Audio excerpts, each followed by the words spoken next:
கணிதத்துக்குரிய சகோதரர்களே, பெரியவர்களே, தாய்மார்களே, புனிதமிக்க ரமதானிலே எம்பெருமானார் ரசூலே கரீம் ஸல்லல்லாஹு அலைஹி வஸல்லம் அவர்களுடைய சத்திய சஹாபாக்களுடைய வரலாற்றை கேட்டு அறிந்து நம்முடைய வாழ்க்கையின் முன்மாதிரியாக அவர்களது வாழ்க்கையை அமைத்துக் கொண்டு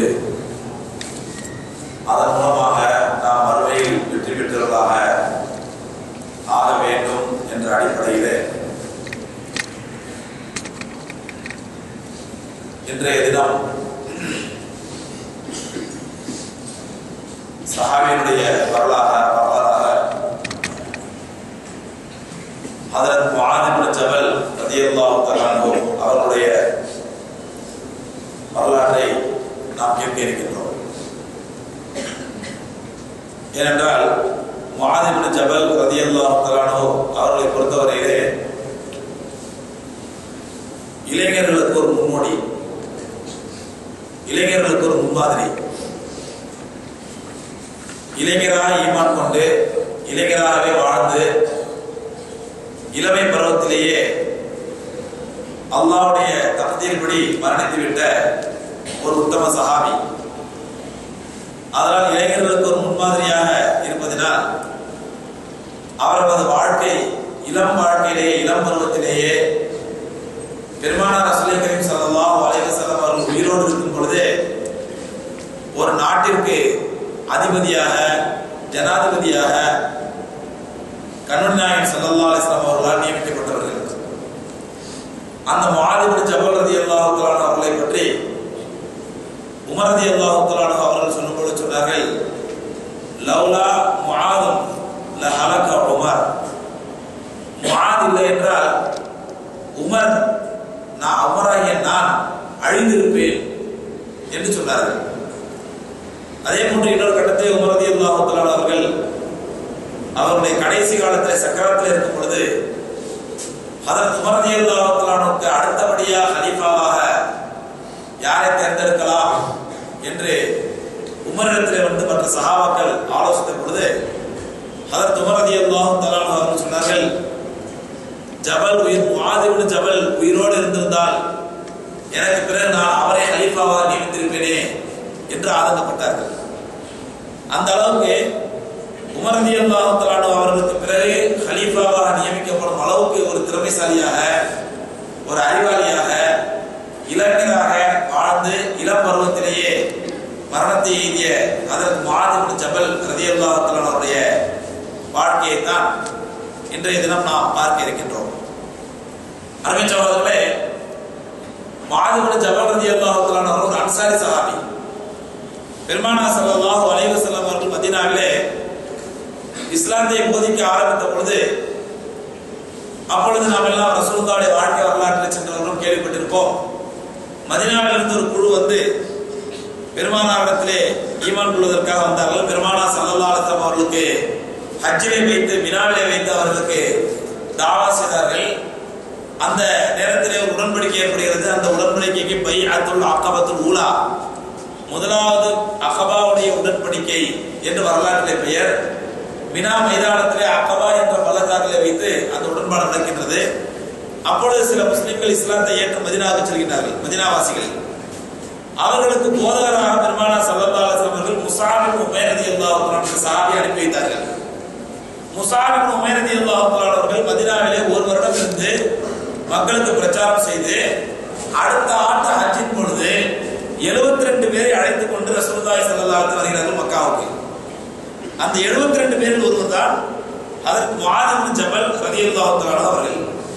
அதாவது ஆரம்ப கட்டத்திலேயே அல்லாஹ்வுடைய தீனுல் இஸ்லாத்தை தன்னுடைய வாழ்க்கை நெறியாக ஏற்றுக்கொண்டார்கள். அப்பொழுது அவர்களுக்கு வயது வெறும் 18 வயது.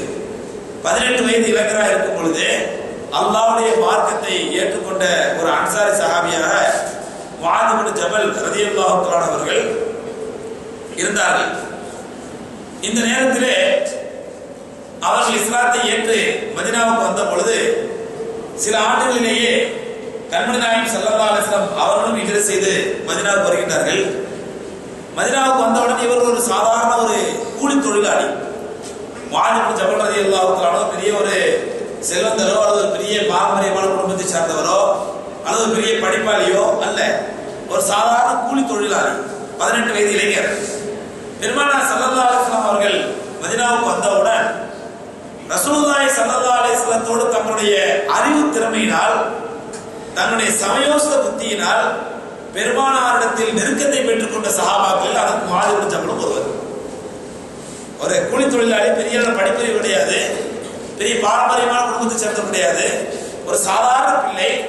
ஆனால் அவனுடைய சமயோசித புத்தி, பெருமானார் ஸல்லல்லாஹு அலைஹி வஸல்லம் நடந்து கொண்ட அந்த விடாபிதம், ரசூலுல்லாஹ்வுடைய அந்த குறிப்பறிந்து எந்த நேரத்தில் மார்க்க சம்பந்தமான எந்த கேள்வி கேட்கணும் அவர் குறிப்பறிந்து கேள்வி கேட்டு மார்க்கத்தை விளங்கி கொண்ட விதம், இதெல்லாம் அதற்கு ரசூலுல்லாஹி ஸல்லல்லாஹு அலைஹி வஸல்லம் அவர்களுக்கு ஒரு மிகப்பெரிய ஒரு முஹப்பத்தையும் அன்பையும் ஏற்படுத்தியது முஆத் இப்னு ஜபல் ரலியல்லாஹு தஆலா அவர்கள் மேல.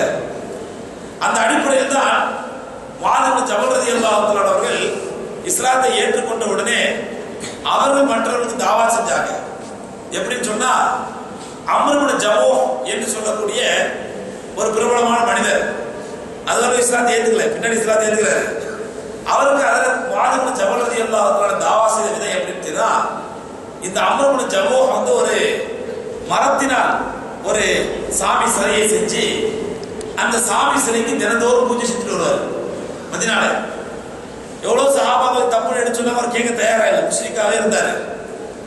அதே மாதிரி முஆத் இப்னு ஜபல் ரலியல்லாஹு தஆலா அம்ர் இப்னு ஜமூஹுக்கு போய் அல்லாஹ்வுடைய இறக்கத்தையும் அல்லாஹ்வுடைய வாதாடத்தை சிலைக்கு என்னப்பா சக்தி இருக்குது, இதை போய் கும்பிடுறியப்பா, இதை போய் வணங்குறியப்பா, இது ஒரு மரக்கட்டை, இதுக்கு எந்த மதிப்பும் கிடையாது என்றெல்லாம் தாவா செஞ்சு பார்த்தாங்க. அவர் கேட்கிற மாதிரி இல்லை. அப்போ முஆத் இப்னு ஜபல் ரலியல்லாஹு தஆலா பார்த்தாங்க, இவருக்கு வேற மாதிரி ட்ரீட்மெண்ட் பண்ணணும்னு சொல்லி அந்த அம்ர் இப்னு ஜமூஹ் வந்து ஒரு ரொம்ப புனிதமான சிலையா வச்சிருந்தது மட்டுமில்ல, மற்ற மக்களும் மற்ற ஹஸ்ரஜ் ஹவுஸ் கோத்திரத்தை சார்ந்தவர்களும் 14 மத்த கோத்திரத்தாரும் இந்த அம்ர் இப்னு ஜமூஹுடைய தெய்வத்தை வந்து ரொம்ப சக்தியுள்ள மாரியம்மன், நீ சொல்றாங்கல்ல மாரியம்மன்ல சக்தி உள்ள மாரியம்மன் இருக்காங்க, சக்தி இல்லாத மாரியம்மன் இருக்கிறாங்க. அந்த மாதிரி இது வந்து ரொம்ப சக்தி உள்ள அம்மன் இது, ஏன்னா பொம்பளை சிலை, அது அம்மன் சிலை தானே, சக்தி உள்ள அம்மன் இது. அதனால இந்த அம்மனை வந்து நம்ம வழிபட்டு வந்தோம்னாக்க ரொம்ப நமக்கு நேண்டிய காரியம் நடக்கும்னு சொல்லி அந்த அம்ர் இப்னு ஜமூஹுடைய அந்த சிலையை மற்ற மக்களும் வணங்கி வந்தாங்க. முஆத் இப்னு ஜபல் பார்த்தாங்க, இவர் எவ்வளவு சொல்லி கேட்க மாட்டேங்கிறாரு, இந்த சிலை இவர் மட்டும் இல்லை மற்றவங்களையும் வணங்க வச்சு வழி எடுத்துட்டு இருக்கிறாரு, அதனால இவருக்கு ஏதாவது நல்ல ட்ரீட்மெண்ட் கொடுன்னு சொல்லி வாலிபர் இல்லையா என்ன ரத்தம், ஒரு நாள் நைட்டோடு நைட்டா சாமி திட்டிட்டு போயிட்டாரு. யார்? முஆத் இப்னு ஜபல் ரலியல்லாஹு கடவுளை களவாண்டு போயிட்டாங்க. களவாண்டு கொண்டு போய் கிணத்துல கொண்டு போட்டாங்க. கிணத்துல கொண்டு போட்ட உடனே அப்போ அம்ர் இப்னு ஜமூஹ் தேடுறாரு, என் முக்கியமான சாமி சிலையை காணோம், கடவுளே கடத்திட்டு போயிடலாம். ஏன்னா இப்ப அந்த காலத்துல இல்ல, இது இந்த கடவுளுடைய கடத்தல்ன்றது அதுல முஆத் இப்னு ஜபல் ரலியல்லாஹு ஆரம்பிச்சு வச்சது, அதான் இன்னைக்கு தொடர்ந்து இருக்குது. கடவுளை கடத்திட்டு போய் வெளிநாட்டு போய் வித்தரலாம். நீ பார்க்குற பிரபலமான ஒரு தொழிலதிபரை ஒரு மாசத்துக்கு முன்னாடி பிடிச்ச ஒரு பேருடைய பேர்லாம் சொன்னாங்க, பிரபலமா டிவியில பேப்பர்லாம் போட்டுட்டாங்க. அவர் செஞ்ச குற்றம் என்ன, கடவுளே கடத்தினார். அவர் செஞ்ச குற்றம் என்ன, கடவுளே கடத்திட்டு போயிட்டாரு. அந்த மாதிரி இந்த சுன்னத்தை ஆரம்பிச்சது யாரு? முஆத் இப்னு ஜபல் ரலியல்லாஹு தஆலா. கடவுளை கடத்தி கொண்டு போய் ஒரு கிணத்துல கொண்டு போட்டாங்க. போட்ட உடனே இந்த அம்ர் இப்னு ஜமூஹுக்கு கம்மியான கோவம் வந்துருச்சு. நம்முடைய சக்தி உள்ள மாரியம்மனை இப்படி கொண்டு போய் கிணத்துல கொண்டு போட்டாங்க, எங்க யாரு எவ்வளவு தேடி பார்க்கறாரு. கடைசியில மதீனா பூரா தேடி அலைஞ்சி யாரோ சொல்றாங்க ஏதோ ஒரு கிணத்துல மிதந்துட்டு இருக்காங்க மாரியம்மா அப்படின்னு சொன்ன உடனே அந்த மிதந்துட்டு இருந்த மாரியம்மனை தூக்கிட்டு விட்டாரு. அம்மனை மாரியம்மன் ஏதோ மாரியம்மன் காரியில் ஒரு அம்மன் சிலை தூக்கிட்டு விட்டாரு. அதுக்கு மறுபடியும் வந்து குளிப்பாட்டி தீட்டுப்பட்டுருச்சுல கிணத்துல இருந்ததுனால, அதனால குளிப்பாட்டி அது சந்தனம் பூசி அத்தர் பூசி அதுக்கு ஜவ்வாது திவாதனம் பூசி மறுபடியும் வணங்க ஆரம்பிச்சிடாரு. பார்த்தாங்க முஆத் இப்னு ஜபல் ரலியல்லாஹு மறுபடியும் திருந்துற மாதிரி இல்லையே, மறுபடியும் திருப்பி கிணத்துல தூக்கி போட்டாங்க. வேற ஒரு கிணத்துல மறுபடியும் தேடி கண்டுபிடிச்சு வச்சுட்டாரு. வச்ச ஒரு கடுமையான கோபம் வந்துருச்சு. யாருக்கு? அம்ர் இப்னு ஜமூஹுக்கு. அம்மனே, எனக்கு உன்னை தூக்கி போனது யாருன்னு காட்டு, எனக்கு உன்னை தூக்கி போனது உன்னை இழிவுபடுத்தது யாருன்னு எனக்கு காட்டு அப்படின்னு சொல்லி என்ன பண்றாரு, அம்மன்ட்ட வேண்ட ஆரம்பிச்சிட்டாரு. யார்? அந்த அம்ர் இப்னு ஜமூஹ் வேண்ட ஆரம்பிச்சிட்டாரு. அப்போ அதுக்கப்புறம் பார்த்தா ஒரு பசுதவே கேட்கிறாரு, ஆனா பாவி எந்த அநியாயக்கார பாவி பண்ணான்னு தெரியுது, அம்மனை தூக்கி போய் கிணத்துல போட்டாரு, அவன் நல்லா இருப்பானு திட்டாரு. ரெண்டாவது தூக்கி போட்ட உடனே அம்மன்ட்ட கேட்க ஆரம்பிச்சாரு, அவன் யாரும் காட்டு எனக்கு, அவனை நான் சும்மா விட மாட்டானே, எவ்வளோ கல்ல போய் திருப்பி போயிடலாம், அவனை கடத்திட்டு போயிடலாம் அப்படின்னு திட்டாரு முஆத் இப்னு ஜபல். முடிச்சுட்டு மறுபடியும் வச்சுறாரு. மாதவன் ஜபல் விடுற மாதிரி இல்லை, மூணாவது தூக்கி போய் கடத்துல தூக்கி போடுறாரு. போட்ட உடனே இந்த அவரோட ஜபு கோவம் வந்துருச்சு. கோவம் வந்து, அம்மனே நீ உண்மையான கடவுளா இருந்தா, சக்தி உள்ள கடவுளா இருந்தா உன தூக்கிட்டு போன எவனை காட்டு. மாதவன் ஜபல் விடல, நானும் அம்மனா பார்த்துருவோம். உன் அம்மன் கேட்டதில்ல, உன தூக்கிட்டு போன கடவுள் யாரும் காட்டுன்னு சொல்லி மாதவன் ஜபல் இருந்தான்னு பார்த்தாங்க. உன் அம்மனை தூக்கிட்டு போய் யாரும் பார்த்தலாம்னு சொல்லி நாலாவது தூக்கி கிடத்தி போட்டாங்க. போட்டோன்னா அவனுக்கும் ஜவ்வும் என்ன பண்ணாங்க, அந்த அம்மனை தூக்கிட்டு வந்து தேடி கண்டுபிடிச்சு கோடாலியால வெட்டி, உனக்கு எந்த சக்தி கிடையாது, எந்த இது நடத்துக்கு எரிதாரு. அப்பதான் மாதவன் ஜபல் சொன்னாங்க, இதை தானப்பா நான் அன்னைக்கே சொன்னேன், இதைத்தான் நான் அன்னைக்கே சொன்னேன். நான் சொன்ன நீ கேட்கல. 4 தடவை திரும்பி அம்மனை ஊற்றி கிணத்துல போட்டதுக்கு அப்புறம் நீ அம்மன்ட்டே கேட்ட யார் காட்டினா காட்டுன்னு சொல்லி அம்மனால காட்ட முடியல, அல்லாஹ் ரப்பல் ஆலமீன் மட்டும் ஏத்துக்கன்னு சொன்ன உடனே அதற்கு பிறகு அம்ர் இப்னு ஜமூஹ் ரலியல்லாஹு அன்ஹு இஸ்லாத்தை ஏற்று கலிமா சொல்லி முஸ்லீம் ஆகிறார்கள். இப்படி அவங்களுடைய தாவா, முஆத் இப்னு ஜபல் தாவா ஒரு வழியா தொடர்ந்து. இந்த நேரத்தில் பெருமானார் ஸல்லல்லாஹு அலைஹி வஸல்லம் அவங்க முஆத் இப்னு ஜபல் மேல இருந்த அந்த அன்புனால, முஹப்பத்தினால பல நேரங்களில் பிரயாணத்துக்கு போனாங்கன்னா முஆத் தான் கூட்டு போவாங்க. முஆத் நீயே கூட வா அப்படின்னு கூட்டு போவாங்க. அதனால ஹதீஸ்களை பார்த்தீங்கன்னா நிறைய அற்புதமான ஹதீஸ்கள், ரொம்ப பிரபலமான ஹதீஸ்கள் அறிவிச்சலாம் யார் பார்த்தா அதுக்கு முஆத் இப்னு ஜபல் ரலியல்லாஹு தான்.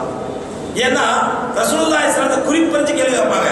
சில நேரங்கள் இருக்குது நம்ம கேள்வி கேட்கறதுக்கு நல்ல பதில் கிடைக்கணும் அப்படின்னு சொன்னா அதுக்கு சில நேரங்கள் இருக்குது. அப்படிதானே? கண்ட நேரத்தில் கேள்வி கேட்டா கேட்கறோம், யார்கிட்ட கேட்கணும் கோவம் வந்துடும்.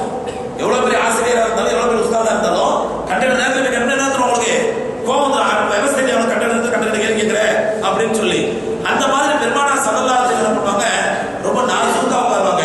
ஒரு முறை ரசூலுல்லாஹி ஸல்லல்லாஹு அலைஹி வஸல்லம் முஆத் இப்னு ஜபல் அழைச்சிருக்கும் போது கேட்கிறாங்க, முஆதே அல்லாஹ் வந்து அடியான் வந்து அல்லாஹ்க்கு செய்ய வேண்டிய கடமை என்ன தெரியுமா அப்படின்னு கேட்கிறாங்க.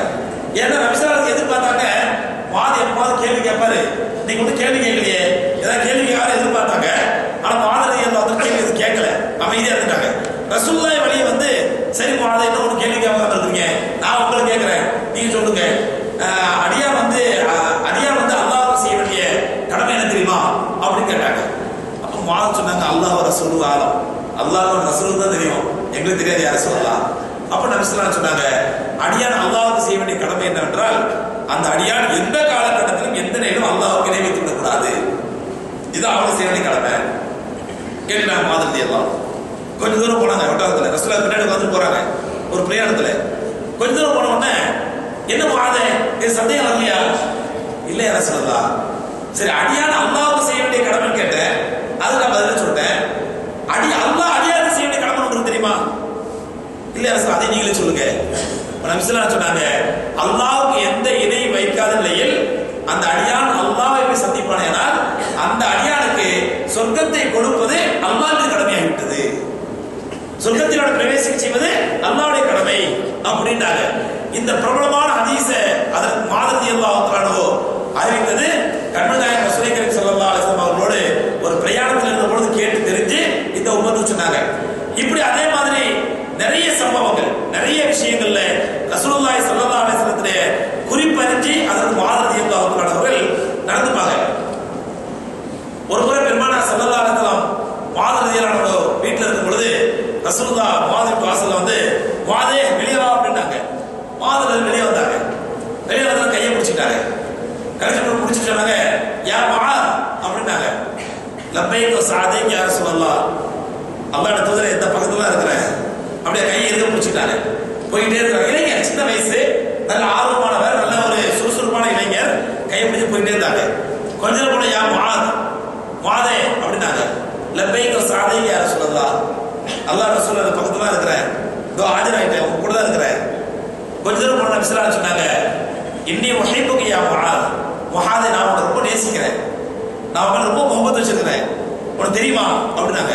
தெரியும் ரசூல், எவ்வளவு நீங்க முஹப்பத் இருக்கீங்க, ரொம்ப பாசமா இருக்கீங்க, எவ்வளவு ரொம்ப அன்பா இருக்கீங்க எனக்கு தெரியும். சரி, நான் ஒரு விஷயம் சொல்றேன், அது நல்லா கேட்டுக்க, நீ ஹயாத்தாக இருக்கும் வரை இந்த செய்தியை மக்கள்கிட்ட சொல்லிட்டே இரு அப்படின்னாங்க. என்ன ரசூல் சொல்லுங்க, யார் தன்னுடைய பரிசுத்தமான உள்ளத்தோடு லா இலாஹா இல்லல்லாஹ் என்ற இந்த மார்க்கத்தை ஏற்றுக்கொள்கிறாரோ அல்லாஹ் ரப்பல் ஆலமீன் அவர் மீது நரகத்தை ஹராமாக்கி விடுகின்றான். இதை நீ ஹயாத்திற்கு வரை மக்கள் சொல்லிட்டே இரு அப்படின்னாங்க. உடனே மாதிரி தான் ரசூலோட பிடிச்சிருக்கு கையை இப்படி விடுவிச்சுட்டாங்க. விடுவிச்சோன்னா யார் சொல்லலாம், இந்த செய்தியை நான் உடனே போய் மக்கள்கிட்ட சொல்லட்டுமா, இப்பயுமே சொல்லட்டுமா? யாரெல்லாம் லா இலாஹ இல்லல்லாஹ் சொன்னா போதும் எங்க போயிடலாம், சொர்க்கத்துக்கு போயிடலாம். அப்ப என்ன தேவையில்லை, என்ன தேவையில்லை, அமல்கள் செய்ய தேவையில்லை. லா இலாஹ இல்லல்லாஹ் நான் சொர்க்கத்துக்கு போயிடுவேன், அப்புறம் அமல் செய்யணும், நான் இதை உடனே மக்கள்கிட்ட சொல்லட்டுமா அப்படின்னாங்க. பெருமானார் ஸல்லல்லாஹு அலைஹி சொன்னாங்க, வேண்டாம், நீ விலகி இருக்க மாதிரி மக்கள் விலகி இருக்க மாட்டாங்க, அவங்க தலையில புடிச்சுப்பாங்க. லா இலாஹ இல்லல்லாஹ் போனோம்னு சொன்னா போதும் சொர்க்கத்துக்கு போயிடுவாண்டா, யாருமே அமல் செய்ய மாட்டாங்க. யுஹல்லின் நாஸ் யாமலூன், நீங்க விட்டுருங்க, மக்கள் அமல் செஞ்சுட்டு இருக்கட்டும், நல்லா அமல் செஞ்சுட்டு இருக்கட்டும் அப்படின்னு பெருமானார் ஸல்லல்லாஹு அலைஹி வஸல்லம். இப்படியே ஹஜ்ரத் ரசூலுல்லாஹி ஸல்லல்லாஹு அலைஹி வஸல்லத்தோட முஆத் ரலியல்லாஹு தஆலா ரொம்ப நெருக்கமா இருக்கும் பொழுது நிறைய ஹதீஸ்கள் அவங்க அறிவிச்ச ஹதீஸ்கள் சொன்னா ரொம்ப முக்கியமான ஹதீஸ்களே எக்கச்சக்கமான ஹதீஸ்களை பெருமானார் ஸல்லல்லாஹு அலைஹி வஸல்லம் சொல்லிருக்காங்க. அதெல்லாம் பின்னாடி சொல்றாங்க அறிவிச்ச ஹதீஸ்கள், ஒரு சில ஹதீஸ்களை. இந்த நிலையில பெருமானார் ஸல்லல்லாஹு அலைஹி வஸல்லம் ஹிஜ்ரத் செஞ்சு மதீனாவுக்கு வந்தவுடன் நம்ம ஏற்கனவே கேள்விப்பட்டிருப்போம், மதீனால ரசூலுல்லாஹி ஸல்லல்லாஹு அலைஹி வஸல்லம் யார் நிராயுதபாணிகளாக எந்த விதமான பாதுகாப்பு இல்லாம எந்த விதமான ஏற்பாடு இல்லாம மக்களுக்கு அப்படியே ஹிஜ்ரத் செஞ்சு மதீனாவுக்கு வந்தாங்களோ அவர்களுக்கு ஒவ்வொரு அன்சாரி சஹாபியை ரசூல் என்ன பண்ணிட்டாங்க, சகோதரரை ஏற்படுத்தி கொடுத்தாங்க. ரசூலோட வார்த்தைகள் என்ன சொல்லிருக்கோம் உங்களுக்கு, அதாவது யார் எந்த அன்சாரி முஹாஜிர் சஹாபி மக்களுக்கு வந்திருக்கிறாங்களோ அந்த சஹாபிக்கு ஒவ்வொரு அன்சாரி சஹாபியை சகோதரரை ஏற்படுத்தி கொடுத்தாங்க. அதாவது அந்த அன்சாரி சஹாபி தான் அவருடைய ஜீவனம், அவருடைய ஜீவனாம்சம், அவருடைய வாழ்க்கைக்கு தேவையானது பூரா யார் செய்யணும், இந்த அன்சாரி சஹாபி செய்யணும்.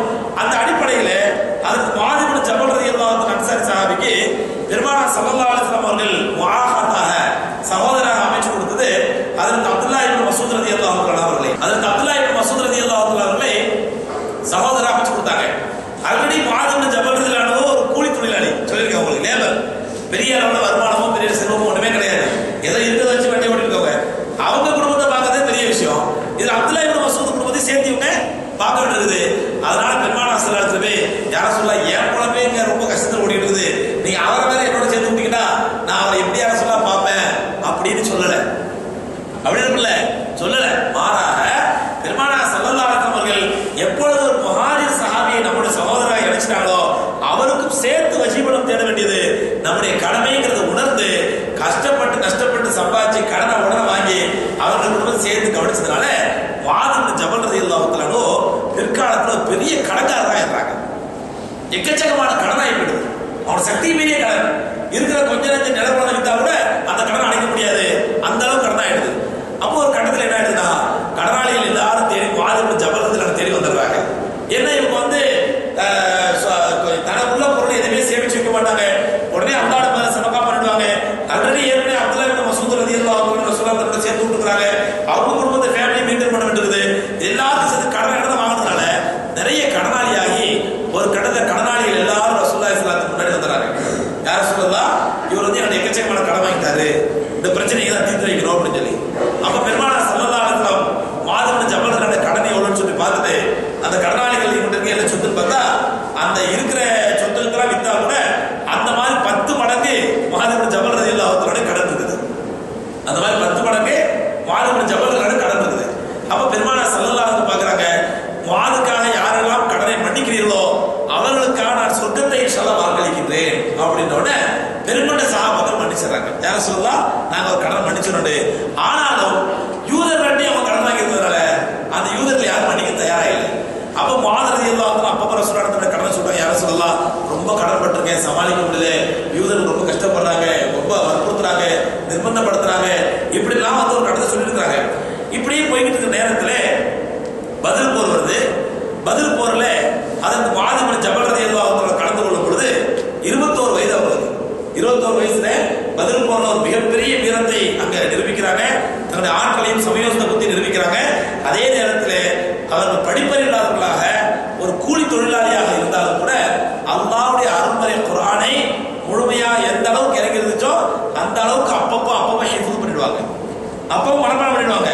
எந்த அளவுக்கு பெருமானார் ஸல்லல்லாஹு அலைஹி வஸல்லம் உலகத்தில் பிரியும் பொழுது அதற்கு முஆத் இப்னு ஜபல் ரலியல்லாஹு அன்ஹு அவர்கள் முழு குர்ஆனை மனனம் செய்த ஒரு ஹாஃபிதா இருந்தாங்க. இந்த நேரத்தில் முஆத் இப்னு ஜபல் ரலியல்லாஹு அன்ஹுடைய குர்ஆனுடைய மனனத்தை பார்த்து நிறைய சூறாக்கள் அவர் மனனம் இருக்கிறதுனால மஸ்ஜித் பனு சலமா என்ற மஹல்லாவிலே அதுக்கு முஆத் இப்னு ஜபல் ரலியல்லாஹு அன்ஹு இமாமா நியமிச்சாங்க. முஆத் இப்னு ஜபல இமாமா நியமிச்சிடுறாங்க. எப்படின்னு சொன்னா மஸ்ஜித் பனு சலமான எதுன்னு சொன்னா பெருமானார் ஸல்லல்லாஹு அலைஹி வரலாறு கேள்விப்பட்டிருப்போம். ரசூலுல்லாஹி ஸல்லல்லாஹு அலைஹி வஸல்லம் ஒரு பள்ளியில தொழுதுட்டு இருக்கும் பொழுது அல்லாஹ் ரப்பல் ஆலமீன் கிப்லாவை மாத்த சொல்லி ஆயத்து இறக்குனா உடனே பெருமானார் ஸல்லல்லாஹு அலைஹி வஸல்லம் முதல் 2 ரக்காத் அந்த பள்ளியில தொழுதுட்டு அந்த கிப்லா முன்னே தொழுதுட்டு லொஹருடைய அடுத்த 2 ரக்காத்தை எப்படி திருப்பி தொழுதாங்க? காபத்துல்லா முன்னே கேள்விப்பட்டிருக்கு இல்லையா? அதுக்கு இன்னைக்கு மதீனால பள்ளி, அந்த பள்ளிக்கு பேரு ரெட்டை கிப்லா பள்ளி, மஸ்ஜிதுல் கிப்லத்தைன்னு சொல்லுவாங்க. இன்னைக்கு அந்த பள்ளியாசல் இருக்குது. இந்த வரலாறு சம்பவம் நடந்த இடம் மஸ்ஜிதுல் கிப்லத்தைன், ரெட்டை கிப்லா பள்ளியின் பேரு. மதீனாவுக்கு போகக்கூடிய மக்கள் அந்த பள்ளியில் போய் பார்த்துட்டு தொழுது வருவாங்க.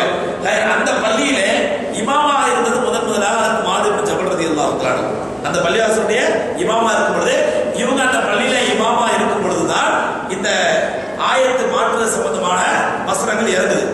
ஒரு கட்டத்தில் என்ன ஆகுதுன்னா முஆத் இப்னு ஜபல் ரலியல்லாஹு தஆலா அவங்க குர்ஆனை எவ்வளவு மனனம் பண்றாங்களோ அவ்வளோத்தையும் என்ன பண்ணிடுவாங்க, தொழுகையில ஓதி முடிச்சிருவாங்க.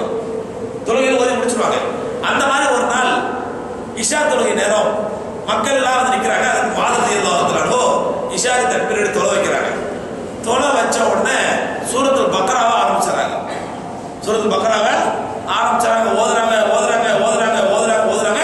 ஓதிக்கிட்டே இருக்கிறாங்க. நமக்கு இன்னைக்கு தான் சூரத்துல் பக்ரா முடிஞ்சு 1.5 மணி நேரம் தொழுது 2 நாள் ஆச்சு. அவங்க தொழுறதுக்கு 2 நாள் ஆக்கி சூரத்துல் பக்ரா முடிச்சிருக்கிறோம். அவங்க ஓதுறாங்க சூரத்துல் பக்ரா ஓதிக்கிட்டே இருக்கிறாங்க. பின்னாடில மக்களும் தயாராகிட்டாங்க. அதுல ஒருத்தர் பாவம் அவரு ஒரு ஏழை தொழிலாளி, பகல் பூரா கஷ்டப்பட்டு இஷா தொழிலாளி வந்துருக்காரு. இப்படி தக்பீர் கட்டி ஓத ஆரம்பிச்ச உடனே தொழிலை விட்டு கோவத்தை திருப்பி போயிட்டாரு. போன உடனே தொழுது முடிச்சோட மக்கள் எல்லாம் சொல்றாங்க, ஒரு தடவை அப்படித்தான் நம்ம மக்காமல்ல ஆச்சு. கிரகண தொழுகும் பொழுது நான் தொழுகைக்கு முன்னாடியே சொல்லிட்டேன், இது வந்து ரொம்ப நீண்ட ரக்காத்தா தொழுகணும், அதனால நின்று தொழுகணும்னு சொல்லி அந்த அறிவிப்பு செய்யும் போது இல்லை. அதுக்கப்புறமா அந்த பள்ளிக்குள்ள வந்திருக்காரு பொழுது யாரோ கிரகண தொழுன்னு சொல்லிட்டு நான் பாட தக்பீர் கட்டணும். அவர் தக்பீர் அசத்து எதிர ரக்கா தொழுகை பாத்தியாயிட்டு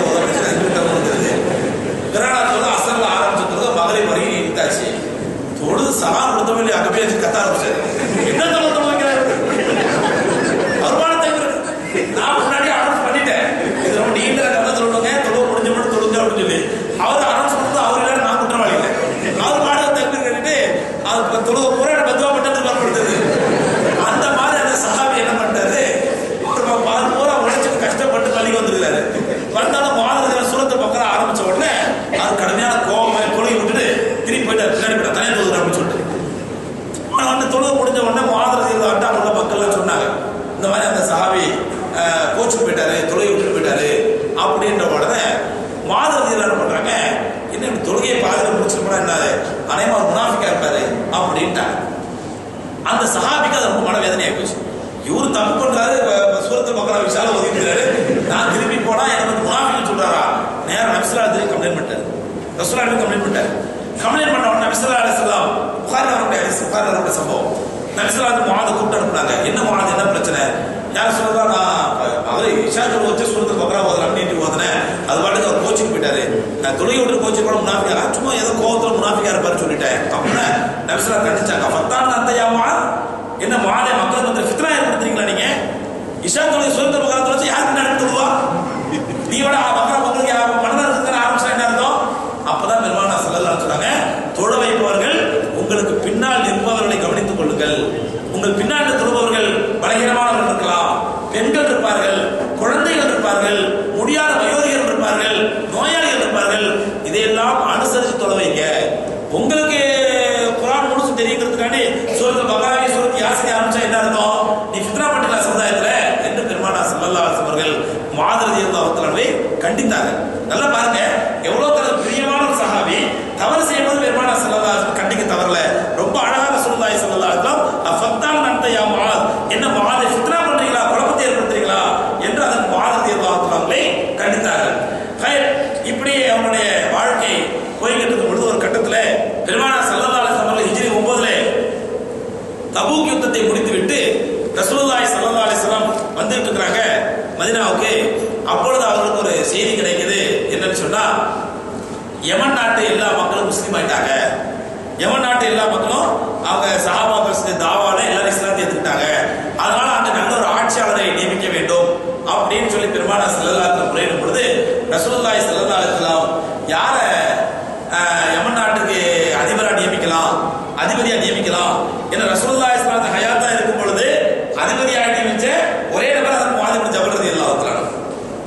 அப்ப யாரை நியமிக்கலாம் அப்படின்னு யோசிக்கும் பொழுது பெருமானார் ஸல்லல்லாஹு ஞாபகத்தில் வருது. அதற்கு மாதம் வர்றாங்க. மாதம் வந்த உடனே எந்த ஒரு பொறுப்பு கொடுத்தாலும் முதல்ல இன்டர்வியூ நடத்துவாங்கல்ல, ஒரு இன்டர்வியூ வைக்கணுமா இல்லையா? அந்த மாதிரி பெருமானார் ஸல்லல்லாஹு அலைஹி வஸல்லம் மாத ரலியல்லாஹு தஆலா ஒரு இன்டர்வியூ வச்சாங்க. ஏன்னா ஒரு ஆட்சி செய்ய போறவரு அது தகுதியான ஆளா இருக்கணும். பெருமானார் ஸல்லல்லாஹு அலைஹி வஸல்லம் எனக்கு அந்த செலாகியத் இருக்குது, அந்த தகுதி இருக்குது. ஆனாலும் தான் தேர்ந்தெடுத்த ஆளு மிக மிக தகுதியான ஆளான ஒரு இன்டர்வியூ வைக்கிறதுக்காண்டி மாது இப்னு ஜபல் ரலியல்லாஹு அன்ஹு கூப்பிட்டு கேட்டாங்க, மாதே நான் உங்களை யமனுக்கு அதிபதியாக அனுப்பலான்னு இருக்கிறேன். அப்படி நீங்க யமனுக்கு அதிபதியாக சென்றால் எதை வைத்து தீர்ப்பளிப்பீர்கள் அப்படின்னாங்க. தூக்கம் வருதா? நேற்று தூக்கம் வந்தா அர்த்தம் இருக்குது. நீங்க தூக்கம் வருது? இது ரொம்ப ஆரம்பிச்சாச்சுல, முடிச்சாச்சா? சரி. எவனுக்கு உங்களை அதிபதியாக அனுப்ப போறேன், அப்ப நீங்க எதை வைத்து தீர்ப்பளிப்பீர்கள்? அதற்கு மாற சொன்னாங்க, அல்லாஹ்வுடைய குர்ஆனை வைத்து தீர்ப்பளிப்பேன். அல்லாஹ் குர்ஆன்ல என்ன இருக்கோ அந்த சட்டத்தை தீர்ப்பளிப்பேன். நபிஸ் சொன்னாங்க, ஃபஇன் லம் தஜித் ஃபில் குர்ஆன், நீங்க எதிர்பார்க்கிற விஷயம் அல்லாஹ் குர்ஆன்ல இல்லாம என்ன பண்ணுவீங்க? குர்ஆன்ல எல்லாமே இல்ல, குர்ஆன்ல எல்லாமே தெளிவா இல்ல. நீங்க பாங்கரா போடாமா குர்ஆன்ல எழுத முடியுமா? அப்ப குர்ஆனை தீர்ப்பளிப்பேன்றீங்க, குர்ஆன் இல்லாம என்ன பண்ணுவீங்க?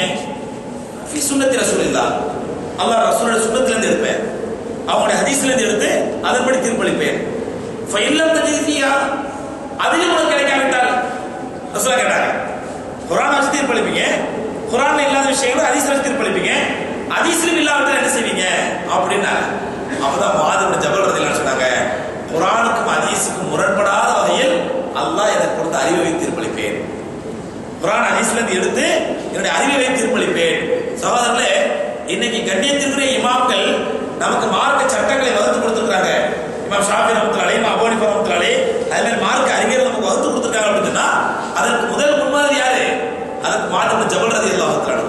உடனே கண்மணி நாயகம் ஸல்லல்லாஹு அலைஹி வஸல்லம் என்னது ஓ இஷ்டத்துக்கு அறிவு வச்சு தீர்ப்பளிப்பியா அப்படி கோவப்படல. அவங்களுடைய அந்த தீர்ப்பு, அந்த முடிவெடுக்கும், அந்த என்ன சொல்றது, அந்த முடிவெடுக்கும் திறன், அந்த முடிவெடுக்கும் அழகு மிக சரியானது என்பதை புரிந்து கொண்டு அவங்க நெஞ்சில கையை வச்சு பெருமானார் ஸல்லல்லாஹு அலைஹி வஸல்லம் துஆ செய்தார்கள். முஆதே, அல்லாஹ் உனக்கு மேல் மேல் நல்லறிவை தருவான் அப்படி துஆ செஞ்சாங்க. இத பாருங்க, பெரிய அறிவாளி அல்ல, பெரிய பட்டப்படி படிக்கல, பெரிய டாக்டரேட் படிக்கல, வெறும் 18 வயதுல இஸ்லாத்தை ஏத்துக்கிறாங்க. கண்மணி நாயகம் ஸல்லல்லாஹு அலைஹி வஸல்லம் அந்த தொடர்புல ஒரு 7-8 வருடங்கள் இருக்கிறாங்க. அந்த தொடர்புல கிடைத்த அறிவு அவர்களை எப்படிப்பட்ட ஒரு மேதையாக பாருங்க. யமன் தேசத்திற்கே ஒரு அதிபதியாக, யமன் தேசத்திற்கே ஒரு அதிபராக, ஜனாதிபதியாக நியமிக்கும் அளவுக்கு அவர்களை அல்லாஹ் ரப்பல் ஆலமீன் பெருமானாருடைய அந்த சுஹபத்தை வைத்து, பெருமானாருடைய பாசறைகளை பயின்ற அந்த கல்வியை வைத்து அல்லாஹ் அவர்களுக்கு இந்த மிகப்பெரிய ஒரு அந்தஸ்தை கொடுத்தார். யமன் தேசத்துக்கு அனுப்பப்பட போறாங்க. இன்டர்வியூல பாஸ் ஆயிட்டாங்க. யாருங்க? பெருமானார் ஸல்லல்லாஹு கேட்ட கேள்விகளுக்கு சரியா பதில் சொல்லி அதற்கு மாது இப்னு ஜபல் ரலியல்லாஹு அன்ஹு இன்டர்வியூல பாஸ் ஆயிட்டாங்க. பாஸ் ஆன பிறகு கண்மணி நாயகம் ஸல்லல்லாஹு அலைஹி வஸல்லம் அவர்களை யமனுக்கு அனுப்ப போறாங்க. அப்படி யமனுக்கு அனுப்புற நேரத்துல வரலாறுல பாத்தீங்கன்னா முதலாக ரசூலுல்லாஹி ஸல்லல்லாஹு அலைஹி வஸல்லம் தன்னுடைய ஒரு கலீஃபாவை, தன்னுடைய ஒரு பிரதிநிதியை வேறொரு நாட்டுக்கு அனுப்புறாங்க. ஊரே திரண்டு நிக்குது, மொத்த மதீனா நகரம் திரண்டு நிக்குது. பெருமானார் ஸல்லல்லாஹு அலைஹி வஸல்லம் அவர்களிடத்துல பயணம் சொல்லிட்டு அதுக்கு மாது இப்னு ஜபல் ரலியல்லாஹு அன்ஹு ஒட்டகத்தில் உட்கார்ந்துட்டாங்க. யமனுக்கு புறப்படுறதுக்கு அவருடைய ஒட்டகத்தின் கயிறை கண்மணி நாயகம் ஸல்லல்லாஹு அலைஹி வஸல்லம் அவர்கள் மதீனாவினுடைய எல்லை வரை பிடித்துக் கொண்டே நடந்து வந்தார்கள். அவருடைய ஒட்டகம் வழி அனுப்புறதுக்காண்டி மார்க்கரை யார சொல்லலாம், நீ யமனுடைய அதிபர், என்னுடைய கலீஃபா, நீ மேலதான் இருக்கணும், நீ ஒட்டகத்துல உட்காரணும் அப்படின்னு உட்கார வச்சு ஊரே திரளைக்கு வழி அனுப்பதற்கு கண்மணி நாயகம் ஸல்லல்லாஹு அலைஹி வஸல்லம் அவருடைய ஒட்டக கயிறை பிடித்துக் கொண்டு மதீனாவுடைய எல்லை வரைக்கும் வந்துட்டாங்க. எல்லை வரைக்கும் வந்துட்டு அதற்கு மாது ரலியல்லாஹு தஆலா இந்த மாதிரி ஒரு அழகான கண்மணி நாயகம் ஸல்லல்லாஹு அலைஹி வஸல்லம் அந்த தொடர்பு, அவங்களோட உள்ள உறவு, அவங்களோட நட்பு எல்லாத்தையும் விட்டு பிரிஞ்சாலும் வேற வழியில அவருடைய ரசூலுடைய உத்தரவு கட்டுப்படுத்த ஆகணும் அப்படிங்கிற அந்த மன கஷ்டத்திலேயே அவங்களுடைய 28 வயசு 29 வயசோ அந்த நேரத்தில் எவனுக்கு அதிபராக போகும்போது அந்த நேரத்தில் பெருமானார் ஸல்லல்லாஹு விடைபெறக்கூடிய நேரத்தில் கண்மணி நாயகம் ஸல்லல்லாஹு அலைஹி வஸல்லம் வாதே, அநேகமாக நீ மதீனாவுக்கு திரும்பி வரும் பொழுது என்னுடைய கபரைத்தான் சந்திப்பாய், மதீனாவுக்கு திரும்பி வரும் பொழுது நீ அநேகமாக என்னுடைய கபரைத்தான் சந்திப்பாய் அப்படின்னாங்க. இதை கேட்டோட மாதங்களோட கைகாலம் நடுங்கிடுச்சு, அழுகுறாங்க, அப்படியே கதறாங்க. எப்படி ரசூலா விட்டு பிரியறது, இந்த கடைசி பார்க்கதான் ரசூலுல்லாவை, இனிமே பார்த்தா ஆகரத்துல சொர்க்கத்தை தான் பார்க்கணுமா, இனி முடியல. அழுத உடனே பெருமானா ஸல்லல்லாஹு அப்பதான் சொல்றாங்க, முஆதே அழாதீங்க, கதறி அழாதீங்க, கதறி அழுவது ஷைத்தானுடைய குணம். கதறி அழுவது ஷைத்தானுடைய குணம். அதாவது பெருமானா ஸல்லல்லாஹு அலைஹி வஸல்லத்தை மற்ற சஹாபாக்கள்லாம் மரணித்த பிறகு பிரிந்தார்கள். ஆனால் உயிரோடு இருக்கும் பொழுதே பெருமானாரை முதலாக இழந்த சஹாபி அதற்கு முஆத் இப்னு ஜபல் ரலியல்லாஹு அன்ஹு. அவங்க வாழ்க்கை பிற்காலத்தை தான் சொல்றாங்க, நான் தான் வந்து ரசூலுல்லாஹ் உயிரோடு இருக்கும் பொழுதே இழந்துட்டு போனேன், நீங்களாம் மௌத்தா போன போது இழந்தீங்க, நான் உயிரோடு இருக்கும் போதே அவரை இழந்து விட்டேன், அவர் நட்பை இழந்து விட்டேன் அப்படின்னு பிற்காலத்தில் முஆத் ரலியல்லாஹு அன்ஹு சொல்லி ரொம்ப வருத்தப்பட்டுக்காக அழுதுருக்காங்க. இருந்தாலும் அல்லாஹ் ரசூலுடைய உத்தரவு, பிரியறதுக்கு மனசு இல்ல, எவனுக்கு பெரிய அதிபரா போறது ஆசை இல்லை அவங்களுக்கு, பெருமானாரோட பிரியறமே, அவனோட சோபத்தோட பிரியறமே, அது கடைசியா மதீனா எல்லாம் வந்து சொல்றாங்க, இனிமே நீங்க மதீனா கபர் தான் பாப்பீங்க அப்படின்னு அவங்களால ஜீரணிக்க முடியல, தாங்க முடியல. இருந்தாலும் அல்லாஹ் ரசூலுடைய உத்தரவுங்கிற ஒரே காரணத்துக்காண்டி கனத்த இதயத்தோடு முஆத் ரலியல்லாஹு அன்ஹு மதீனாவை விட்டோம் கண்மணி நாயகம் ஸல்லல்லாஹு அலைஹி வஸல்லம் விட்டு பிரிறாங்க. பிரிஞ்சு யமனுக்கு போறாங்க. ரசூலுல்லாஹி ஸல்லல்லாஹு அலைஹி சொன்னபடியே முஆத் ரலியல்லாஹு அன்ஹு யமனுக்கு போய் சரியா ஒரு வருஷத்திலேயே பெருமானா ஸல்லல்லாஹு அலைஹி வஃபாத் ஆயிடுறாங்க. அந்த நேரத்துல முஆத் ரலியல்லாஹு அன்ஹு யமனுக்கு அதிபராக ஆக்கும் பொழுது முஆதுக்கு ஒரு கடிதம் கொடுத்து அனுப்புறாங்க யமன் வாசிகளுக்கு. அதுல அனுப்புறாங்க, ரசூலுல்லாஹி எழுதுறாங்க, இன்னி பஅத்து லக்கும் கைர் மின் இன்னி பஅத்து லக்கும் கைர அஹ்லிஹா, என்னுடைய குடும்பத்தில் ஒரு சிறந்த நபரை நான் உங்களுக்கு அதிபராக அனுப்பி வைக்கிறேன். என்னுடைய குடும்பத்தில் உள்ள சிறந்த நபர் அவர் முஆத், என்னுடைய குடும்பத்தில் ஒருத்தர் அவரு, என்னுடைய குடும்பத்தில் ஒரு சிறந்த நபரை நான் உங்களுக்கு அதிபராக அனுப்பி வைக்கிறேன் அப்படின்னு ரசூலுல்லாஹி ஸல்லல்லாஹு அலைஹி வஸல்லம் கடிதம் கொடுத்து அனுப்புனாங்க. முஆத் ரலியல்லாஹு அன்ஹு யமனுக்கு வந்தாங்க. வந்தா அல்லாஹ்வுடைய ரசூலுடைய உத்தரவு கடிதம் வந்தாங்க, மறுக்க முடியல, நிராகரிக்க முடியல. அல்லாஹ் ரசூல் உத்தரவு போட்டாங்க, வேற வழி இல்லை அப்படிங்கிறதுக்காக வேண்டி பெருமானா ஸல்லல்லாஹு அலைஹி வஸல்லம் உத்தரவை ஏற்று முஆத் யமனுக்கு வந்தாங்க. யமனுக்கு வந்த பிறகு ஒரு வருடத்திலே ரசூலுல்லாஹ் மூத்தாயிட்டாங்கன்ற உடனே அவங்களால ரசூலுல்லாஹி ஸல்லல்லாஹு அலைஹி வாழ்ந்த அந்த மதீனாவை நினைச்சு தாங்க முடியாம மறுபடியும் அடுத்த வருடத்துல, அதாவது 2 வருஷம் தான் யமன்ல இருக்கிறாங்க, அதிபரா இருக்கிறாங்க. அதுக்கப்புறம் 2 வருஷத்திலேயே அவங்க விட்டுட்டு மறுபடியும் மதீனாவுக்கு வந்துடுறாங்க. மறுபடியும் முஆத் ரலியல்லாஹு அன்ஹு மதீனாவுக்கு வந்துடுறாங்க. அப்ப அதுல இருந்து அபூபக்கர் சித்திக் ரலியல்லாஹு அன்ஹு ஆட்சி நடக்குது. அபூபக்கர் சித்திக் ரலியல்லாஹு ஆட்சி காலத்திலையும் முஆத் ரலியல்லாஹு அன்ஹு மதீனால இருக்கிறாங்க. அதுக்கப்புறம் உமர் ரலியல்லாஹு ஆட்சி வருது. உமர் ரலியல்லாஹு ஆட்சி காலத்திலையும் முஆத் ரலியல்லாஹு அன்ஹு மதீனாலே இருக்கிறாங்க. இந்த நேரத்துல தான் உமர் ரலியல்லாஹு அன்ஹு சபையிலே ஒரு சம்பவம் நடக்குது. என்ன சம்பவம் அப்படின்னு சொன்னா, ஒரு நபர் 2 வருடமா வெளியூருக்கு போயிடுறாரு மனைவி விட்டுட்டு. ஆனா அவனுடைய மனைவி என்ன ஆயிடுறாங்க, கர்ப்பமாயிடுறாங்க. அவருடைய மனைவி கர்ப்பமாயிடுறாங்க. அவர் 2 வருஷமா அங்க இல்ல. ஊர்ல இருந்து வந்ததுக்கு அப்புறம் சொல்றாரு, என்னுடைய மனைவி யாருக்கே தப்பா போயிட்டு இருக்கிறா, அதனால வந்து என் மனைவி விசாரிங்க அப்படின்னு சொல்லி உமர் ரலியல்லாஹு அன்ஹு வழக்கு வருது. வந்தோட உமர் ரலியல்லாஹு அன்ஹு விசாரிக்கிறாங்க. ஆமா, அவர் ஊருக்கு போய் 2 வருஷம் ஆச்சு, அப்ப இந்த பெண் எப்படி கர்ப்பமானா அப்படின்னு அந்த பெண்ணை கூப்பிட்டு, என்னம்மா இது, எதுவும் தப்பு செஞ்சியானா, அதெல்லாம் நான் எந்த தப்பு செய்யலைங்க, நான் நிரபராதி, நான் எந்த மிஸ்டேக் பண்ணல. அப்ப எப்படி கர்ப்பமாச்சு? இவருடைய கர்ப்பம் தான் இது, இவர் மூலமாக வந்த கர்ப்பம் தான் இது. அவர் தான் 2 வருஷம் ஊர்ல இல்லைங்கிறாரு. ஆதாரமா தேடி பார்த்தா கரெக்டா 2 வருஷம் ஊர்ல இல்லை. அந்த காலத்துல டிஎன்ஏ செத்து டெஸ்ட் மண்ணாங்க டெஸ்ட்லாம் ஒன்றும் கிடையாது. என்ன தீர்ப்பளிக்க முடியும்? மக்கள் பாக்குறாங்க, உமரத்துல எல்லாத்தையும் அபிப்பிராயம் கேட்கறாங்க, சபையில இருந்து எல்லாத்தையும் அபிப்பிராயம் கேட்கறாங்க, என்ன பண்ணலாம்? எல்லாம் சொன்னா அவன் தப்பு நடந்திருக்குது, ஏன்னா 2 வருஷம் கனவு ஊர்ல இல்லை, அப்ப இந்த பெண் வந்து கர்ப்பமா இருக்கான்னு சொன்னா அப்ப எங்கேயும் மிஸ்டேக் நடந்திருக்குது அப்படின்ற உடனே எல்லாருடைய கருத்தை கேட்டு உமரத்துல சொல்லிடுறாங்க, அந்த பெண்ணை கல்லால் அடிச்சு கொண்டு வேண்டியதான், விபச்சாரம் பண்ண பொண்ணு கல்லால் அடிச்சு கொண்டுறணும் அப்படிங்கிறாங்க. அப்பதான் முஆத் இப்னு ஜபல் சொல்றாங்க, உமரே நீங்க சொன்ன தீர்ப்பு சரியான தீர்ப்பு, கல்லால் அடிச்சு கொல்லணும். யாரை கொல்லணும்? அந்த பெண்ணை கொல்லணும். அந்த பெண் செய்த பாவத்திற்காக வயிற்றுள்ள குழந்தை என்ன பாவம் பண்ணுச்சு? இந்த குழந்தை தாயை சாகடிச்சா எது செத்து போயிடும்? குழந்தை செத்து போயிடும். இப்ப கர்ப்பமா இருக்க அந்த பெண்ணு, அப்ப நீ கர்ப்பமா இருக்கக்கூடிய பெண்ணை சாகடிச்சுக்கிட்டா இந்த பெண்ணோட சேர்ந்து குழந்தைய என்ன சாகடிக்கிறீங்க? அதனால எந்த நியாயம் அப்படின்னு உமர் சொன்னாங்க. கரெக்ட் தானே, இந்த பெண்ணு செஞ்ச தப்பு இந்த குழந்தைய சாகடிக்கிறோம், அப்ப குழந்தை பிறகு வரை விட்டு வைப்போம். விட்டு வச்சாங்க. குழந்தை பிறந்த பிறகு பார்த்தால் குழந்தை அப்படியே அந்த பெண்ணுடைய கணவன் மாதிரியே இருக்குது, அப்படியே கணவன் உரிச்சு வச்ச மாதிரி இருக்குது.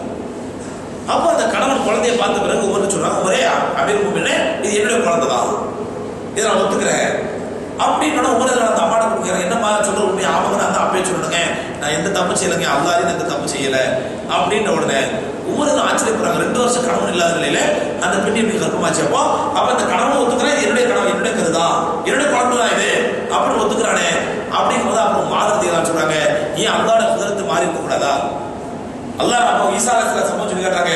தகப்பனே இல்லாமல் அல்லாஹ் ரப்பல் ஆலமீன் ஒரு பெண்ணை மரியம் அலைஹிஸ்ஸலாத்துக்கு ஒரு அழகான ஒரு நபியை அல்லாஹ் படைக்கும் பொழுது ஏன் இந்த தாய் மக்களுக்கு நடந்துக்க கூடாது அப்படின்னு சொல்லும் பொழுதுதான் அதற்கு உமர் ரலியல்லாஹு அன்ஹு மாத ரலியல்லாஹு கூற்றை ஏற்றுக்கொண்டு அப்பதான் சொல்றாங்க, லவ்லா முஆதுன் லஹலக உமர். முஆத் இல்லை என்றால் இந்த ஒரு தப்பான தீர்ப்பை அளித்ததற்காக இந்த உமர் நான் அழிந்திருப்பேன், நான் நாசமாயிருப்பேன். என்னுடைய தப்பான தீர்ப்பை சரியாக திருத்தி என்னை யார் காப்பாத்திட்டாரு? யார் காப்பாத்திட்டா? முஆத் வந்து காப்பாத்திட்டாங்க அப்படின்னு சொல்லி அப்பதான் உமர் ரலியல்லாஹு அன்ஹு முஆத் ரலியல்லாஹு அன்ஹு அந்த வார்த்தை சொல்றாங்க, லவ்லா முஆத் லஹலக உமர். முஆத் மட்டும் இல்லை என்றால் இந்த உமர் என்னைக்கோ அழிஞ்சிருப்பான் அப்படின்னாங்க. அந்த அளவுக்கு படிக்காதவர்களாக இருந்தாலும் கூட, பெரியவரை படிப்பறிவு இல்லாவிட்டாலும் கூட மிகச்சிறந்த அறிவாளியாக, மிகச்சிறந்த ஒரு அற்புதமான மனிதராக முஆத் ரலியல்லாஹு அன்ஹு இருந்தார்கள். இப்ப இந்த மாதிரி நேரத்தில் ஒரு முறை முஆத் ரலியல்லாஹு அன்ஹு யமன்ல இருந்து திரும்பி வர்றாங்க. எங்க வர்றாங்க? அதிபர் பதவியை விட்டுட்டு மதீனாவுக்கு வர்றாங்க. மதீனாவுக்கு வரும் பொழுது அவங்க பெருமானார் ஸல்லல்லாஹு அலைஹி வஸல்லம் ஒரு விஷயம் சொன்னாங்க. யமனுக்கு அனுப்பும் பொழுது அவங்க நிறைய அட்வைஸ் பண்றாங்க. நபி ஸல்லல்லாஹு அலைஹி வஸல்லம் முதல்ல அனுப்புற ஒரு அதிபர் இல்லையா, ரொம்ப அட்வைஸ் பண்றாங்க. அட்வைஸ் பண்ணும் பொழுது அது ஒரு விஷயம் சொல்றாங்க, முஆதே நீ ரொம்ப கடன்பட்டு இருக்கீங்க, கடுமையான கடன் தொழில் எனக்கு தெரியும், உங்களுக்கு ரொம்ப கஷ்டப்பட்டு இருக்கீங்க. அதனால உங்களுக்கு யாராவது வந்து அன்பளிப்பு கொடுத்தாங்கடா, யமன்ல யாராவது அன்பளிப்பு கொடுத்தாங்கடா, அவர்களுக்கு நீ ஏதாவது ஃபேவரா பண்ணணும், அவர்களுக்கு சாதகமா தீர்ப்பளிக்கணும் என்று அவர்களுக்கு எதிர்பார்ப்பு இல்லாத நிலையில இஹ்லாஸான அன்பளிப்பு இருந்தா நீங்க அந்த அன்பளிப்பு தயவு செஞ்சு வாங்கிக்கங்க. என்ன பண்ணாதீங்க, நிராகரிக்காதீங்க, ஏன்னா உங்களை கடன் அடைக்கிறதுக்கு அது வசதியா இருக்கும் அப்படின்னு சொல்லி அனுப்புறாங்க. அந்த அடிப்படையில முஆத் ரலியல்லாஹு அன்ஹு யமன் தேசத்திலே 2 வருஷங்கள் ஒரு சிறப்பான ஆட்சி செஞ்சதுனால அவங்க திரும்பி வர்றாங்க. திரும்பும் பொழுது அந்த யமன் வாசிகள் எக்கச்சக்கமான அன்பளிப்பு கொடுத்துருப்பாங்க. அவங்களுக்கு யாருக்கு? முஆத் ரலியல்லாஹு அன்ஹு எக்கச்சக்கமான அன்பளிப்பு கொடுத்துருப்பாங்க. ஏன்னா இது வந்து அதிபரா இருக்கும் பொழுது அன்பளிப்பு கொடுக்குறாங்கன்னா ஏதாவது எதிர்பார்த்து கொடுப்பான்னு சொல்லலாம். இவங்க அதிபரை திசைப்படி திரும்புறாங்க. அந்த நேரத்தில் அன்பளிப்பு கொடுத்தா என்ன அன்பளிப்பு? என்னங்க, இஹ்லாஸான அன்பளிப்பு. அதனால எல்லாத்தையும் வாங்கிக்கிறாங்க. மாதத்தில் வாங்கி மதீனால வந்து இறக்குறாங்க. நல்ல நிறைய செல்வங்களோட நிறைய பொருட்களோடு இறக்குறாங்க. இதை உமர் ரலியல்லாஹு பாக்குறாங்க. இவர் 2 வருஷமா யமன்ல அதிபரா இருந்துட்டு இவருக்கு வந்து இறக்குறாரு.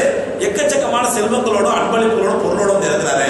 இது வந்து ஒரு நல்ல முன்மாதிரியா இல்லையே, இவர் அதிபரா வந்து இறக்குறவரு ஒரு நல்ல முன்மாதிரியா இருக்கக்கூடாது அப்படின்னு என்ன பண்றாங்க, நேரம் அபூபக்கர் கிட்ட போறாங்க. யாரு?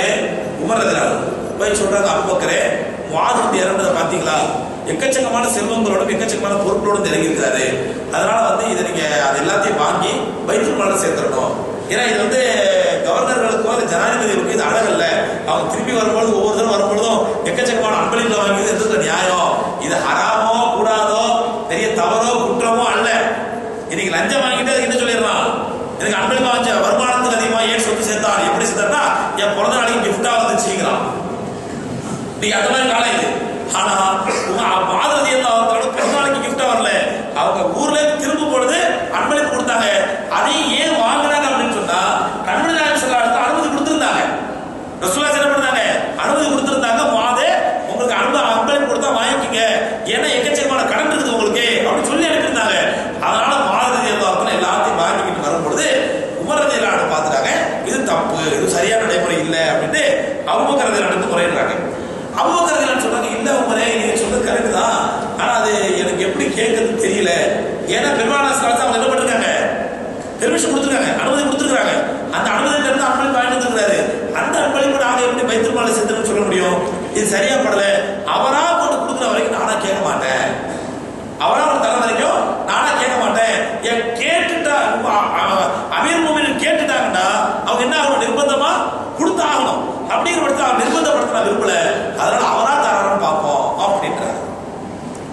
உமர் ரலியல்லாஹு பார்த்தாங்க, சரி அவங்க சொல்றது கரெக்ட் தான், அவங்க சிறியர்கள் சொல்றதும் கரெக்ட் தான் அப்படின்னு சொல்லி நேரா யார்கிட்ட போயிடுறாங்க, முஆத் இப்னு ஜபல்டே போயிடுறாங்க. உமர் ரலியல்லாஹு அன்ஹு போய் நேரா வீட்டில் போய் உட்காந்து, முஆதே நம்மள என்ன பண்ணுவாங்க, நோட்டீஸ் அடிச்சு விடுவோம், லஞ்சம் வாங்கிட்டாரு, வருமானத்தை சுத்திடுறாரு, எக்கச்சக்கமா கொண்டு வந்துருக்காரு அப்படின்னு சொல்லி. ஆனா உமர் ரலியல்லாஹு அன்ஹு என்ன பண்ணாங்க, நேரா வீட்டுக்கு போனாங்க. முஆத் இப்னு ஜபல்டே, முஆதே நீங்க யமன்ல இருந்து வந்த விதம் சரியா படல, யமன்ல இருந்து வந்த விதம் சரியா படல, அது வந்து நீங்க ஒரு மோசமான ஒரு முன்னுதாரணத்தை ஏற்படுத்திருக்கீங்க, எக்கச்சக்கமான அன்பளிப்போட வந்திருக்கீங்க, செல்வத்தோட வந்திருக்கீங்க, அதனால இது சரியா பண்ணல, இது எல்லாத்தையும் பைத்துல் மால்ல சேர்த்திருக்கேன். நான் இதை வந்து அவங்க கிட்ட சொன்னேன். இவ்வளவு நல்ல என்ன பாருங்க, சஹாபாக்களுக்கு எவ்வளவு பரந்த சிந்தனை பாருங்க. மனசை தப்புன்னு பண்ணும் பொழுது யாரையும் தப்பு கண்டிச்சாங்க, ஆனா இங்க உள்ளது அங்க கோல் மூட்டுறது, அங்க உள்ளது இங்க கோல் மூட்டுறது, நான் சொன்னு சொல்லாதீங்க, நான் கேட்காதீங்க, இந்த பேஜெல்லாம் சஹாபாக்கள் இல்ல சொன்னாங்க. நான் அவங்க கிட்ட சொன்னேன், ஆனா அவங்க கிட்ட சொல்லிட்டாங்க நான் கேட்க முடியாது, நான் கேட்டா அது வந்து அவர் நிர்பந்தப்படுத்துற மாதிரி ஆயிடும், நிர்பந்தப்படுத்த மாட்டேன், அவரா கொடுத்தா பைத்துல் மால்ல சேர்த்துக்க சொல்லிட்டாங்க.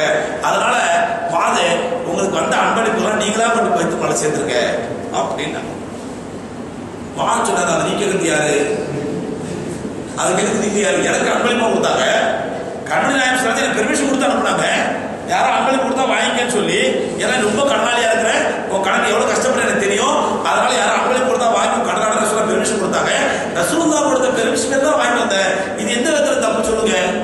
இல்ல நான் தப்புன்னு சொல்ல வரல, ஆனா பிற்காலத்தில் தவறான முன்னுதாரணத்தை ஏற்படுத்திடும். உமர் சொன்னாங்க, மாதம் கேட்கல, ஆமாம்மா நீங்க சொல்லிட்டு போக நான் கேட்க முடியாது, ஏன்னா நான் வந்து அது எனக்கு என் மனசாட்சி சரியா தான் படுது அப்படின்ட்டாங்க. உமர் திரும்பி வந்துட்டாங்க. மறுநாள் காலையில முஆத் ரலியல்லாஹு தஆலா நேர உமரை பார்க்க வீட்டுக்கு போனாங்க. வீட்டுக்கு போய் சொன்னாங்க, உமரே அல்லாஹ் பெருமானார் ஸல்லல்லாஹு அலைஹி வஸல்லம் சொன்னாங்க, அல்லாஹ் உம்முடைய நாவிலே உட்கார்ந்து பேசுகிறார் என்று. அல்லாஹ் உம்முடைய நாவிலே உட்கார்ந்து பேசுகிறார் சொல்ல சொன்னாங்க. அது ரசூலுல்லாஹ்வுடைய ஹயாத்துல மட்டுமல்ல, இப்பொழுதும் அது தொடர்கிறது என்று நான் புரிந்து கொண்டேன் அப்படின்னாங்க. உமருக்கு ஒரு ஆச்சரியம், நேற்று போன எடுத்துட்டு பேசிட்டாரு, நீ காலையில் வந்து அல்லாஹ் உட்கார்ந்து பேசுறாங்க, என்ன காரணம் அப்படின்னு கேட்டா, அப்போ மால் சொல்றாங்க, நேற்று நான் ஒரு கனவு கண்டேன், அந்த கனவுல நான் ஏதோ ஒரு பெரிய பள்ளத்துல நான் மூழ்கிட்டு போற மாதிரியோ, நீங்க என் கையை பிடிச்சி தூக்குற மாதிரி நான் கனவு கண்டேன், ஏதோ பள்ளத்துல விழுந்து மூழ்கிட்டு போற மாதிரியோ நீங்க கையை பிடிச்சி தூக்கி விட்ட மாதிரி கனவு கண்டேன். அப்பதான் நான் புரிஞ்சுக்கிட்டேன், அப்ப உமர் சொன்ன வார்த்தையில 100% சத்தியம் இருக்குது அப்படின்னு சொல்லி உடனே என்ன பண்ணாங்க, தனக்கு கொடுக்க வேண்டிய கடனை எல்லாம் அடைத்து விட்டு மீதியுள்ள அத்தனை செல்வத்தை கொண்டு பைத்துல் மால்ல சேர்க்கிறாங்க. முஆத் ரலியல்லாஹு தஆலா இப்படி அவருடைய வாழ்க்கையிலே ஒரு உன்னதமான வாழ்க்கை வாழ்ந்து கொண்டிருந்த முஆத் ரலியல்லாஹு தஆலா, அதுக்கு உமர் ரலியல்லாஹு தஆலா ஆட்சி காலத்திலே ஒரு போருக்காக பலஸ்தீனுக்கு போறாங்க, அதே மாதிரி திமஷ்குக்கு போறாங்க, ஷாமுக்கு போறாங்க, இப்படி பல பகுதிகளுக்கு அல்லாஹ்வுடைய பாதையில் ஜிஹாது காட்டி போய் அவர்கள் அல்லாஹ்வுடைய மார்க்கத்தை பரப்பக்கூடிய நேரத்திலே அவருடைய இறுதி கட்டமாக அவருடைய இறுதி வாழ்க்கை கடைசியில் ஷாமுக்கு வர்றாங்க, சிரியாவுக்கு வர்றாங்க. சிரியால வந்து அதாவது ஜோர்டான் ரிவர் சொல்லி இப்போ வந்து பலஸ்தீனுக்கும் ஜோர்டானுக்கும் போகக்கூடிய பாதையிலே ஒரு ரிவர் இருக்குது, ஹுசைன் பிரிட்ஜ் பேர், அது பேரு, அது பழைய காலத்தில் அதுக்கு பேர் வந்து ஜோர்டான் ரிவர், அதாவது நஹ்ருல் உர்துன் அப்படின்னு அரபியில் சொல்லுவாங்க. அந்த நஹ்ருல் உர்துன் என்ற அந்த ஜோர்டான் ரிவருக்கு பக்கத்தில் அவர்கள் தங்கி இருக்கும் பொழுது அவர்களது 36வது வயதிலே முஆத் இப்னு ஜபல் ரலியல்லாஹு அன்ஹு அங்கு அல்லாஹ்வுடைய பாதையில் சென்ற இடத்தில் இயற்கையாகவே மரணிக்கின்றார்கள். அங்கேயே அவர்கள் அடக்கம் செய்யப்படுகிறார்கள். அல்ஹம்துலில்லாஹ் 2 வருடங்களுக்கு முன்பாக பைத்துல் முகம்மது சென்றிருந்த பொழுது அதற்கு முஆத் இப்னு ஜபல் ரலியல்லாஹு அன்ஹுடைய கபரை தரிசிக்கக்கூடிய பாக்கியத்தை அல்லாஹ் கொடுத்தான். அவர்களுக்காக ரெண்டு ஜியாரத் செஞ்சுட்டு துஆ செஞ்சுட்டு வந்தோம். முஆத் இப்னு ஜபல் ரலியல்லாஹு அன்ஹு இளைஞராகவே இஸ்லாத்தை ஏற்றார்கள். இளம் பருவத்திலேயே அவர்களது 36வது வயதிலேயே அல்லாஹ்வுடைய நாட்டப்படி மரணித்தார்கள். இவர்களை பற்றித்தான் உமர் ரலியல்லாஹு தஆலா சொன்னாங்க, அவங்களுடைய ஏன்னா உமர் ஆட்சி நடக்கும் போது தான் இவங்க மூத்தாயிட்டாங்க. உமர் ரலியல்லாஹு ஆட்சி நடக்கும் போதே இவங்க மூத்தாயிட்டாங்க. அங்கே டெமாஸ்கஸ்லேயே சிரியா பகுதி, ஷாம் தேசத்து பகுதியிலேயே, ஷாம்ங்கிறது அந்த காலத்துல சிரியா, இப்போதைய ஜோர்டான், லெபனான், பலஸ்தீன் எல்லாம் சேர்ந்து அந்த ஷாம் சொல்லுவாங்க. அந்த ஷாம் தேசத்துக்கு போன இடத்துல அங்கேயே அதற்கு முஆத் இப்னு ஜபல் ரலியல்லாஹு வஃபாத்தா இருந்தாங்க. அப்பதான் உமர் ரலியல்லாஹு அன்ஹு ரொம்ப வேதனைப்பட்டாங்க. ஒரு கட்டத்துல உமர் ரலியல்லாஹு அன்ஹு வந்து நீங்க என்ன விரும்புறீங்க அப்படிங்கும் பொழுது, உங்களுக்கு என்ன வேணும்னு கேட்கும் பொழுது ஒவ்வொரு சஹாபியும் ஒன்று சொன்னாங்க, எனக்கு வந்து நிறைய மார்க்க ஞானம் வேணும், எனக்கு பெரிய மார்க்க அறிவு வேணும், எனக்கு குர்ஆனிய இல்மு வேணும், பெருமானாருடைய போதனை நீங்க இப்படிலாம் சொன்னாங்க. அப்ப அதுக்கு உமர் ரலியல்லாஹு அன்ஹு சொன்னாங்க, எனக்கு ஒரு அறை நிறைய முஆதை போன்ற இளைஞர்கள் இருந்தால் போதும், நான் அல்லாஹ்வுடைய மார்க்கத்தை முன்னெடுத்து போயிடுவேன். அப்படிப்பட்ட மாதை போன்று ஒரு இளைஞர் நிறைய எனக்கு வேணும் அப்படின்னு கேட்டாங்க. அதனாலதான் அவருடைய மரணிக்க நேரத்தில் சக்கராத்து நேரத்தில் சொல்லும்போது உமர் ரலியல்லாஹு அன்ஹு சொன்னாங்க, அடுத்த ஹலீஃபாவை யாரை தேர்ந்தெடுக்கும் பொழுது முஆத் உயிரோடு இருந்திருந்தால் நான் அவரை ஹலீஃபாவை நியமித்திருப்பேன் அப்படின்னு சொன்னாங்க. அதான் அதற்கு முஆத் ரலியல்லாஹு தஆலாவுடைய சுருக்கமான வரலாறு. இவருடைய வாழ்க்கையிலிருந்து நாம் பெற வேண்டிய படிப்பினை என்ன?